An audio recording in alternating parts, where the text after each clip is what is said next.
അയോധ്യയിലേത് രാജ്യം കണ്ട ഏറ്റവും വലിയ ക്ഷേത്രക്കൊള്ളയെന്ന് AICC general secretary KC Venugopal.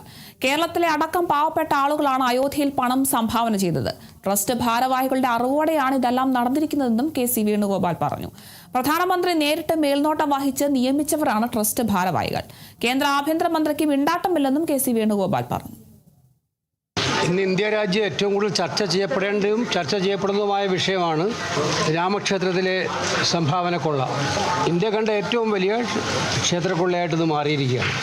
നമ്മൾ മനസ്സിലാക്കുന്ന സാധാരണക്കാരായ ഭക്തജനങ്ങൾ, നമ്മുടെ കേരളത്തിലടക്കമുള്ള ഭക്തജനങ്ങൾ അവരുടെ പാവപ്പെട്ടവരുടെ ഭാഗമായി അവർ സംഭരിച്ച പണത്തിൻ്റെ ഒരു ചെറിയ ഭാഗം അമ്പലത്തിലേക്ക് നൽകിയതാണ്. ഇപ്പോൾ കൊള്ളയടിക്കപ്പെട്ടിരിക്കുന്നത് സ്വർണവും കൊള്ളയടിക്കപ്പെട്ടു, പണവും കൊള്ളയടിക്കപ്പെട്ടു. ഇതാരാ ചെയ്തത്?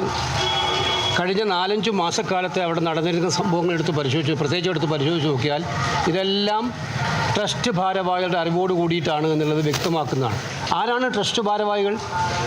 ഇന്ത്യൻ പ്രധാനമന്ത്രി നേരിട്ട് മേൽനോട്ടം വഹിച്ച് നിയമിച്ചിട്ടുള്ള ആളുകളാണ് ട്രസ്റ്റിൻ്റെ ഭാരവാഹികൾ. ഇത്രയും വലിയ കൊള്ള നടന്നിട്ടും പ്രധാനമന്ത്രി മൗനമാണ്, ഒരക്ഷരം വേണ്ടിയിട്ടില്ല.